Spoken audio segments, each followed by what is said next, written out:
Esta historia no será fácil de contar y les demostrará que las acciones del pasado siempre nos alcanzan en el futuro, aunque pase mucho tiempo. Pero permítanme contarles mi situación actual para que al final de este relato entiendan el tormento que estoy viviendo. Soy un ávido consumidor de videos de YouTube. Sobre todo me gustan los unboxing sorpresa. Esos videos donde las personas abren cajas sin saber su contenido. Me llaman la atención de manera muy especial los unboxing de las cajas de Deep Web. Pero seamos sinceros, lo que viene en esas cajas por lo general son menudencias insignificantes que los presentadores pretenden darle un carácter misterioso o aterrador. Otras, a todas luces, son por completo falsas. Se nota que el mismo presentador había armado una caja y cuando la abría pretendía sorpresa y hasta miedo por las cosas que encontraba. Algo no se puede negar, la creatividad y el montaje de estos videos es muy bueno. La curiosidad me llevó a querer comprar una de estas cajas de la Deep Web. Empecé a hacer las averiguaciones para adquirir una. No los quiero aburrir con los largos procesos por los que tuve que pasar para obtener la caja en cuestión. Lo cierto es que después de hacer el pago en Bitcoin, pues así lo exigía el vendedor para garantizar su anonimato, un par de semanas después recibí el paquete. Y aquí viene la parte difícil de esta historia. Para que entiendan lo que siento en este momento, debo ponerlos en contextos y hacerles una confesión. No daré los nombres de los involucrados por razones obvias. Les contaré solo los hechos. A mis 19 años andaba yo en malos pasos. Mi grupo de amigos no era el mejor. Solíamos salir en las noches a buscar pelea por el puro gusto de pelear. Llegamos inclusive a cometer algunos robos, nada importante. Y hasta esa noche nunca habíamos hecho daño a nadie, por lo menos no de gravedad.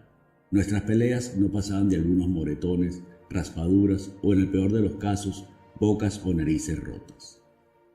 Esa noche todo fue distinto. Nos enfrascamos en una pelea con un grupo de jóvenes más grandes y fornidos que nosotros. No recuerdo cómo ni por qué empezó. Lo cierto es que a los pocos minutos ya nos estaban dando una paliza. En medio de la pelea yo recibí un fuerte golpe en la cara que me partió la nariz y la boca. Caí al piso y de inmediato comencé a sangrar. Estando en el suelo, dos de ellos la emprendieron a patadas contra mí. Yo me protegía lo mejor posible, cubriendo mi cabeza con los brazos. No tengo idea de cómo llegó allí, pero a unos pocos metros vi un puñal. Comencé a arrastrarme para llegar hasta él. Una vez que estuve lo bastante cerca, giré sobre mí y quedé justo sobre el puñal. Con las pocas fuerzas que tenía lo tomé. Me puse de pie y me abalancé contra el chico más grande, clavándole el puñal en el abdomen. Jamás había experimentado esa sensación. Por un lado, la adrenalina de apuñalar a alguien y por el otro, sentir cómo esa persona desfallece en tus brazos. Lo dejé caer al piso. Allí lo pude ver con su chaqueta de cuero negro con pines de esvásticas y calaveras, llenándose de la sangre que emanaba de su barriga abierta. Fui por el segundo. No sé cuántas puñaladas le di mientras trataba de huir de mí. En su carrera dejó atrás una vieja y desgastada bota negra tipo militar. Una vez que me deshice de ambos, volteé a ver a mis amigos. El espectáculo era dantesco. Los 5 estaban tirados en el piso, prácticamente masacrados a golpes, batazos y puñaladas. El primero al que me acerqué tenía el cráneo abierto y parte de su cerebro estaba regado por el suelo. Era evidente que estaba muerto. El segundo corrió la misma suerte, pero apuñalado. Apretaba en su mano una cadena con una cruz que le había regalado su madre cuando cumplió 18 años. Tomé la cadena con la cruz y me dirigí al tercero. Estaba molido a batazos, pero aún estaba vivo. Traté de levantarme, pero ya no tenía fuerza suficiente para ponerse de pie. Tuve que dejarlo allí.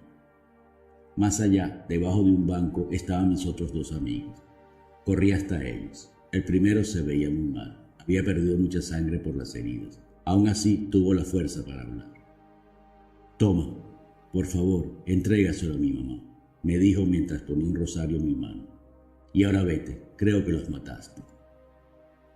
El quinto no supe de él. A lo lejos ya sonaban las sirenas de la policía, por lo que decidí huir del lugar. Me fui corriendo a toda prisa hacia mi casa, evitando las calles principales para que nadie me viera. Entré a mi casa sin hacer ruidos y fui directo a mi cuarto.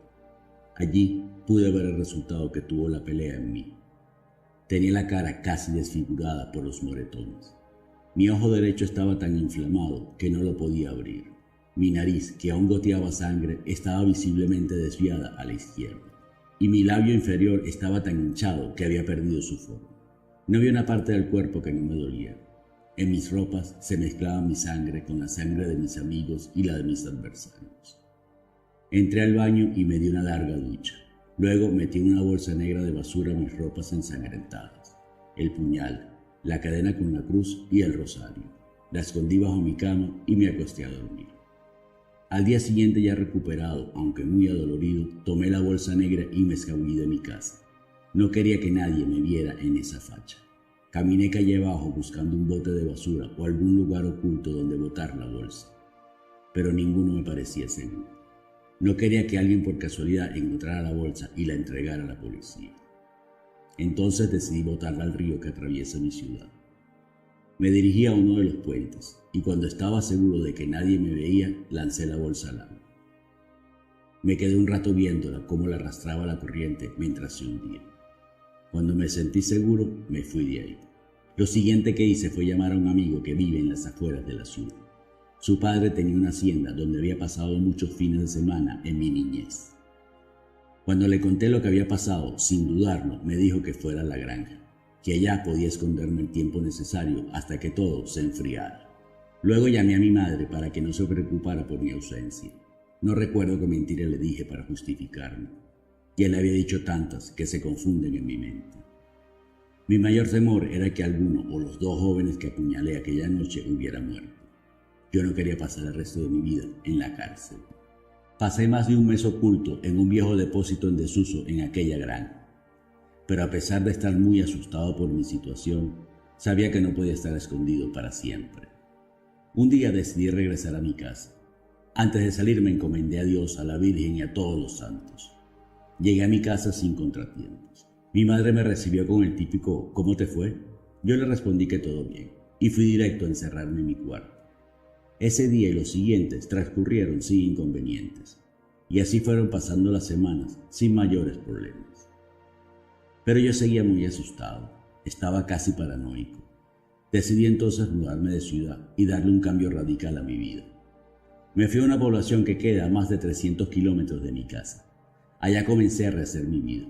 Nunca más supe de mis amigos, si alguno sobrevivió a aquella fatídica noche, ni del fin que tuvieron. Hoy me encuentro aquí, 10 años después, con esta caja frente a mí y su contenido desparramado por el suelo. Estoy muy asustado. Yo diría que aterrorizado pensando en quién pudo enviarme esa caja. ¿Cómo pudieron llegar esos objetos a manos de alguien? Y peor aún, ¿quién querría atormentarme y qué intención tenía una persona que me envía en una caja? Una chaqueta de cuero negro con pines de esvástica y calavera manchada de sangre. Una vieja y desgastada bota negra tipo militar. Una cadena con una cruz. Un rosario. Mi ropa ensangrentada y lo más perturbador, el puñal que usé aquella noche goteando sangre fresca de él. Y si eso no fuera suficiente, en el fondo de la caja había una nota que decía: «Nunca nos olvidaremos de ti».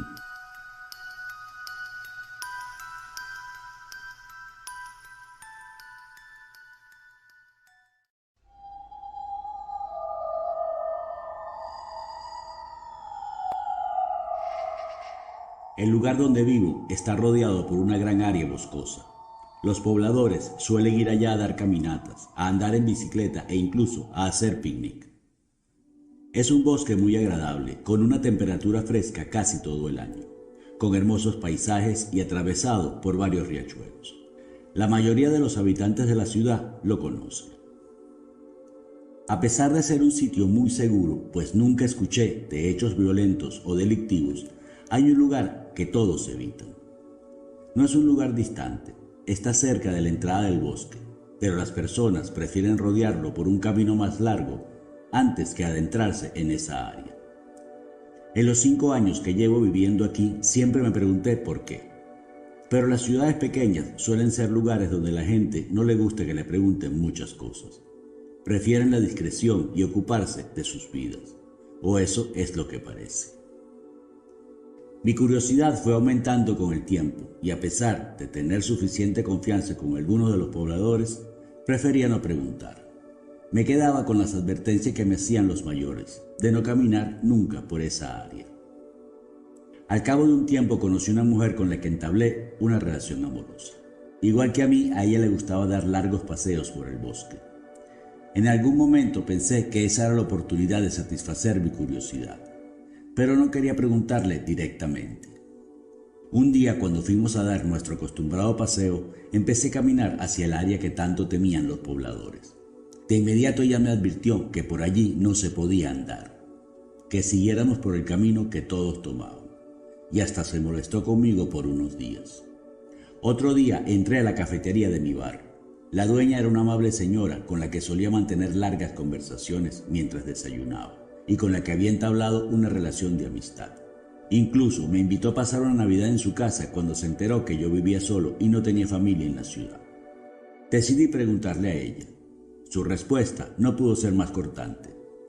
Hay cosas que es mejor dejarlas donde están. Si las mueves, no sabes qué polvos puedes levantar. Pero esa respuesta, al contrario de desanimarme, aumentó aún más mi curiosidad. Después de mucho pensarlo, decidí que iría solo al bosque, al área prohibida. Averiguaría por mí mismo de qué se trataba todo ese misterio. Como no sabía nada, quise ir preparado para cualquier situación que se me presentara. Llevé una carpa, quería pasar la noche allá. Algo de comida, unas buenas mantas, los enseres necesarios y hasta una vieja pistola Luger 9 milímetros que había heredado de mi abuelo. Porque nunca se sabe. Aquel día llegué al bosque cerca de las 7 de la mañana. Fui directo al área prohibida y comencé a internarme en ella. La vegetación era más espesa. Las altas copas de los árboles dejaban pasar poca luz. No había senderos, así que tuve que irme abriendo camino entre la espesura del bosque. Luego de caminar 2 horas, llegué a un pequeño claro, muy pequeño en realidad. Tendría un área de unos 3 por 4 metros. Decidí instalar allí mi campamento. Armé la carpa, encendí una pequeña fogata, preparé café y me senté sobre una roca a tomar. Mientras lo tomaba empecé a pensar que esto podía ser una gran pérdida de tiempo, pero ya estaba allí, así que seguí adelante. El día pasó sin nada digno que mencionar. Empezó a caer la noche. Preparé la cena. Luego de un poco más de café y cerca de las 10 de la noche, me metí en la carpa para dormir. Empecé a pensar que había tenido razón en la mañana. Esto había sido una pérdida de tiempo. Lo más seguro es que en algún momento alguien inventó algún cuento acerca de este lugar que se fue esparciendo de boca en boca y al cabo del tiempo se terminó convirtiendo en una leyenda. Pero nadie se ocupó de averiguar si era verdad o era solo eso, una leyenda. Aunque me extrañaba mucho el hecho de que nadie quisiera hablar de ello. Por lo general, las leyendas se cuentan abiertamente y hasta terminan siendo atractivos turísticos. Estaba a punto de quedarme dormido, perdido en mis propios pensamientos, cuando escuché un sonido lejano. Al principio me pareció el quejido de un animal. Salí de la carpa para escuchar mejor. Entonces me di cuenta que era el llanto de una niña. Un escalofrío recorrió todo mi cuerpo. Aún así, aguzé mi oído buscando la dirección exacta de dónde venía ese llanto. Comencé a caminar en dirección al sonido.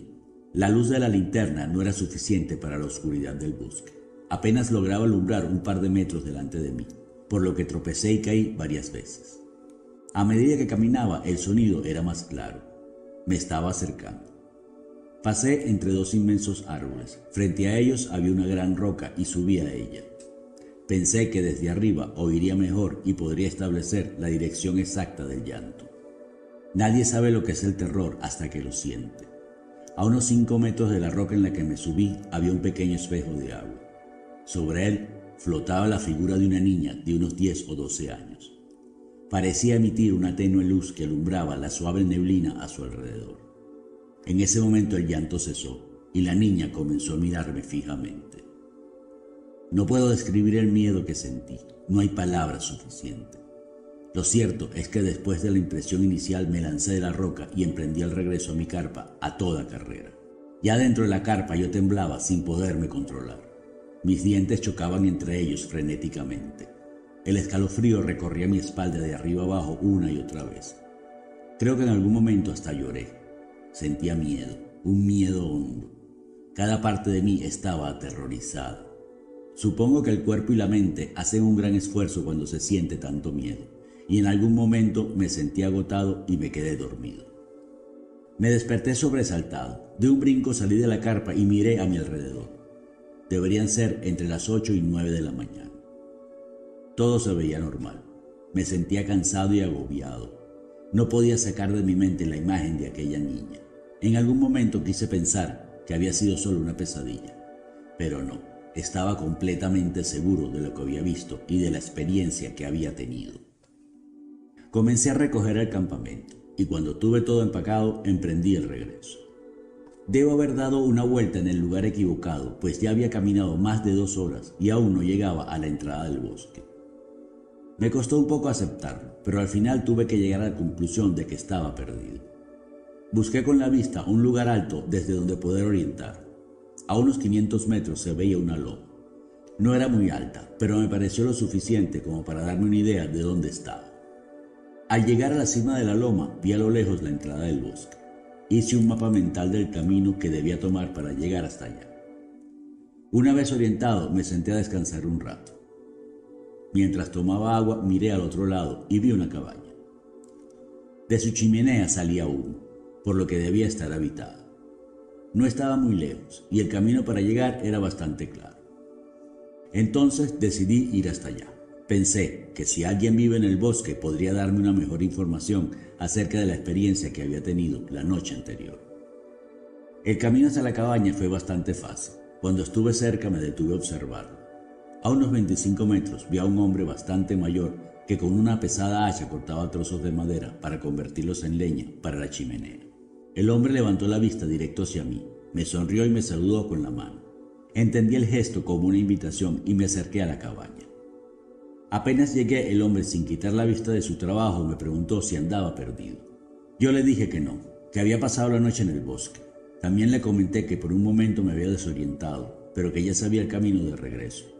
Entonces levantó su cabeza, me miró fijamente y me dijo: «¿La viste?» «¿A quién?», pregunté yo haciéndome el desentendido. A lo que él respondió: «Tú sabes de quién te hablo, de la niña del agua».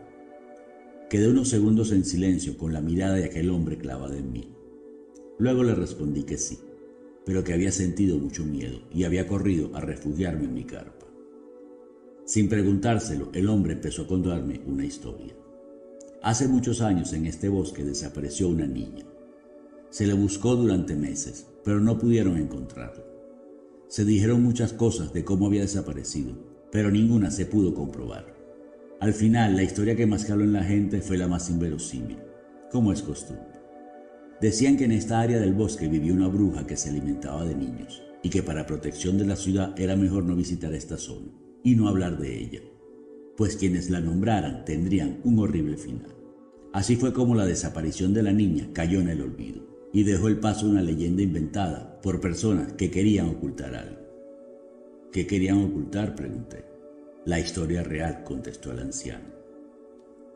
Se sentó en una destartalada silla de madera, tomó un sorbo de agua y siguió contando. La verdad es que la niña fue secuestrada por 4 jóvenes que la trajeron al bosque para abusar de ella. Luego que cometieron con ella los más indecibles actos y ante el temor de que los delatara, decidieron ahogarla en el pozo donde tú la viste. Como los 4 jóvenes eran hijos de las familias más pudientes de la ciudad, sus padres usaron su poder e influencia. Lograron desviar cualquier investigación que se pudiera iniciar y a través del boca a boca fueron imponiendo la versión de la bruja que come niños. ¿Cómo sabe usted de eso?, le pregunté. Porque yo traté de evitarlo, pero eran 4 contra mí y no pude hacer nada. Ya de regreso en mi casa me tumbé en el sofá de la sala a pensar en todo lo que había vivido esa noche. Decidí que lo mejor era no contarle a nadie mi experiencia. Al final ya había averiguado lo que pasaba en esa parte del bosque, pero como no podía hacer nada al respecto, lo mejor era que tratara de olvidarme del hecho y seguir con mi vida. Pero no fue tan fácil. Había abierto una puerta y nunca me imaginé sus consecuencias.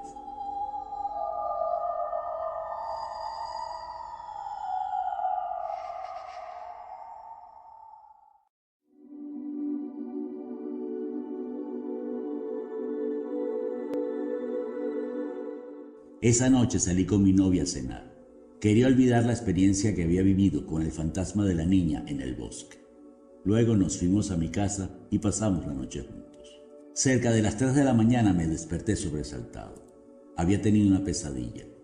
Soñé con la niña flotando sobre el agua. La podía oír hablándome, pero yo no entendía lo que decía. Le preguntaba una y otra vez qué quería, por qué me atormentaba apareciendo frente a mí.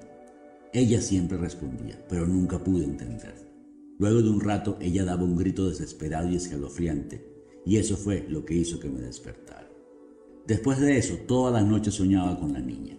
La misma pesadilla se repetía una y otra vez. Algunas noches hasta 2 veces. Esta situación ya estaba afectando mi vida. En las noches no podía dormir y las pocas veces que conciliaba el sueño volvía la pesadilla a torturarme. Pasaba los días somnolientos, no podía rendir en mi trabajo. Tuve que llegar a la conclusión de que debía regresar al bosque, pero a la vez me preguntaba qué podía yo hacer. Hasta llegué a pensar en consultar a algún vidente que me pudiera ayudar, pero no está en mí ese tipo de cosas. Entonces me pareció que lo más sensato que podía hacer era ir a hablar con el viejo de la cabaña. Seguramente él podría arrojar luz sobre mis dudas y temores, y al final hacer algo para que las pesadillas se detuvieran, y poder así volver a mi vida normal. Tardé algunos días en tomar la decisión. No era fácil, pero sabía que debía hacerlo. Una noche por fin tomé la determinación. Preparé todo para salir temprano al día siguiente con rumbo al bosque. Extrañamente, esa noche dormí bien. Me desperté con energía. Luego de desayunar tomé mis cosas y salí. Estuve parado en la entrada del bosque cerca de 1 hora. Una parte de mí quería entrar para enfrentar de una vez lo que fuera. La otra solo quería regresar, dar media vuelta y tratar de olvidarme de todo. Al final entré. Luego de andar un buen rato pude ver a lo lejos la cabaña. Caminé directo hacia ella. Al llegar, el viejo estaba sentado en su vieja silla, fumando de una pipa. Al verme me sonrió y me dijo: «Sabía que regresarías». Yo fui directo al grano. «Necesito su ayuda», le dije. El anciano me miró por unos segundos y me respondió: «Tienes que ser muy valiente para lo que debes hacer. La niña ya se comunicó contigo. Ahora te toca a ti averiguar qué es lo que quiere. Tienes que preguntárselo y esperar que te dé una respuesta. Más que eso, no te puedo decir». Enseguida se paró de la silla, sacudió su vieja pipa y entró a la cabaña sin siquiera despedirse. Tomé el rumbo hacia el claro donde había acampado aquella noche y volví a armar el campamento allí.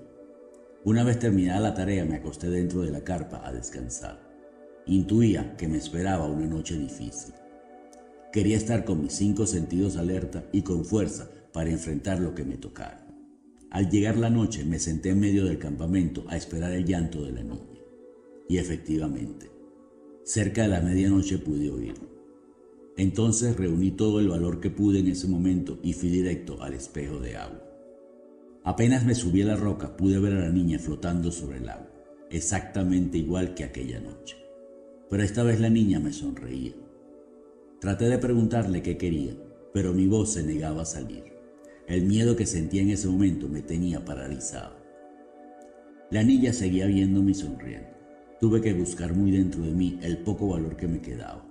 Después de carraspear un par de veces, por fin pude preguntarle: «Dime, ¿qué quieres?». Igual que en las pesadillas, la niña me respondió, pero yo no entendí lo que dijo.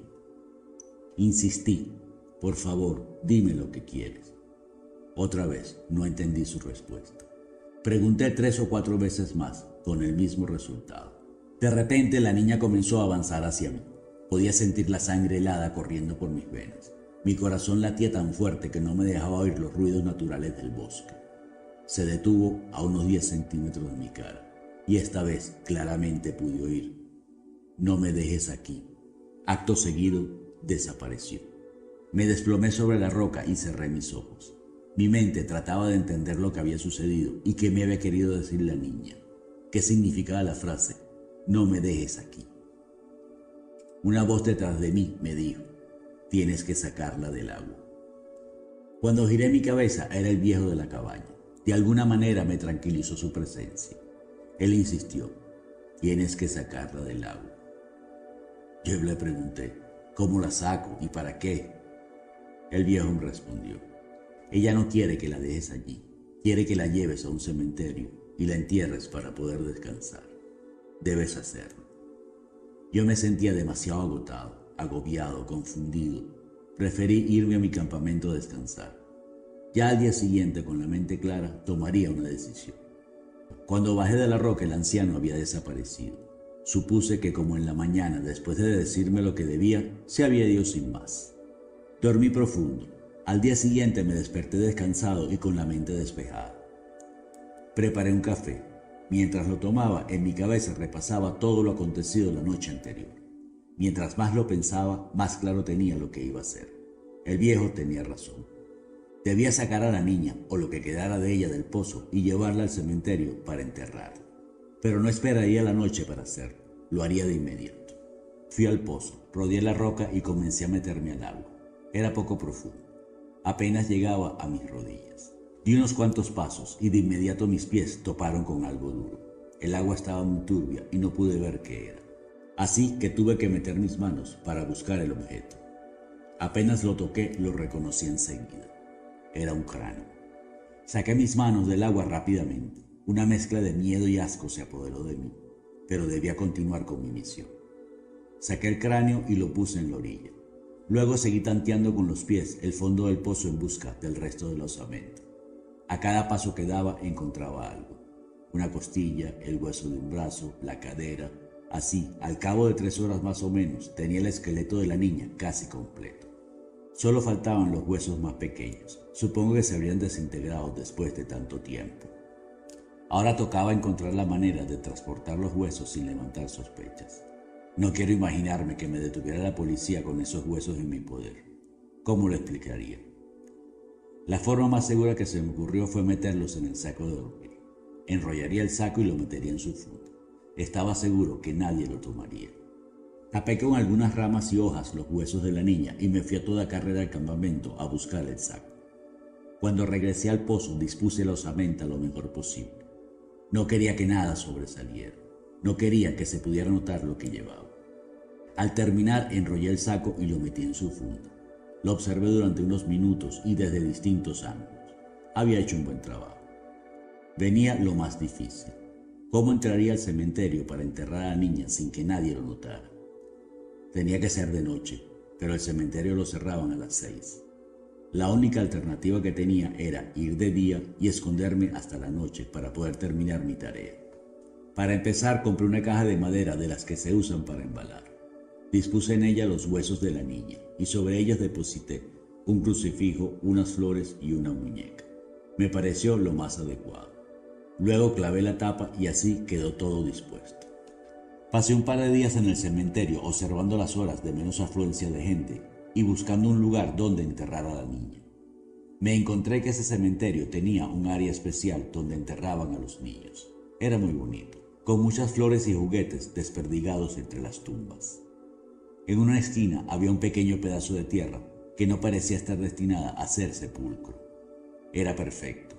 Si hacía bien mi trabajo, nadie lo notaría jamás. Llegó el día. Me dirigí al cementerio a las 2 de la tarde, la hora de menos afluencia. Nadie notó mi presencia ni la pesada caja que cargaba. Me escondí al fondo del cementerio donde había unos altos cipreses y la vegetación estaba algo descuidada. Había tomado la previsión el día anterior de llevar una pala y algunos enseres más para dejarlos en el sitio donde pasaría la noche y que sería mi escondite.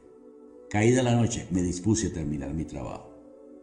Monté la caja sobre mi hombro y con la otra mano tomé la pala. Una impresionante luna llena alumbraba todo de tal manera que no necesité la linterna. Nunca pensé que un cementerio fuera un lugar tan tranquilo y silencioso. Llegué al sitio que había elegido. Levanté un cuadrado de césped un poco más grande que la caja. Lo deposité a un lado con mucho cuidado para no dañarlo y comencé a cavar. Una vez que el hueco fue lo suficientemente profundo, deposité la caja en el fondo y lo volví a rellenar. Dispuse la grama de la mejor manera posible para que nadie se diera cuenta de que se había cavado allí. La tierra restante la dispersé por el camino y regresé a mi escondite a esperar la mañana para poder salir de allí. Me estaba quedando dormido cuando me despertó una suave lluvia. Agradecí el hecho de ser tan previsivo. Había llevado un impermeable. Lo coloqué como techo entre 2 árboles y me acomodé debajo de él. justo a tiempo antes de que empezara a llover más fuerte. Unos cálidos rayos de sol me despertaron. El amanecer ofrecía los más bellos colores que puede dar el cielo matutino. Esperé un rato mientras abría en el cementerio y comenzaba a entrar la gente. Necesitaba confundirme entre ellos para pasar desapercibido y poder salir de allí sin que nadie notara mi presencia. Llegado el momento de irme, quise pasar por el lugar donde había enterrado a la niña. La lluvia había sido mi gran cómplice. No se notaba para nada que en ese lugar alguien había cavado un hoyo la noche anterior. Al llegar a mi casa sentí un gran alivio. Me sentía satisfecho con el trabajo que había realizado. Solo esperaba que diera resultado y la niña pudiera descansar como ella deseaba. Y por supuesto, que yo ya no tuviera más pesadillas. Esa noche tuve un sueño que dio cierre a toda la experiencia que había vivido. Soñé que caminaba por un hermoso campo con la niña tomada de la mano. Al llegar a la orilla de un lago de aguas calmadas y transparentes, ella soltó mi mano y se fue caminando sobre las aguas. Después de recorrer un corto trecho, la niña giró hacia mí, me sonrió y se despidió con la mano. Luego la vi alejarse, hasta que se confundió con las cristalinas aguas del lago y el imponente azul del cielo. Han pasado algunos años. Por algún motivo el área prohibida dejó de serlo. Yo no le había contado a nadie mi experiencia, ni siquiera a mi novia con la que estaba a punto de casar. Tampoco pudo ser el viejo, era imposible, y les cuento por qué. Unos días después de llevar a la niña al cementerio, quise ir hasta la cabaña del anciano para agradecerle su ayuda. Cuando llegué, tuve la última sorpresa de este caso. La cabaña estaba derrumbada. Se notaba que tenía años así, pues la vegetación la había invadido casi por completo. Cuando me acerqué, vi la silla destartalada donde el hombre se sentaba a fumar, y sobre la silla estaba la pipa, completamente nueva, brillante. Una voz que salió de los muros de la cabaña me dijo: «Es tuya». Tomé la pipa y me fui caminando de regreso, con la satisfacción de haber hecho una buena acción que dio descanso a dos almas atormentadas.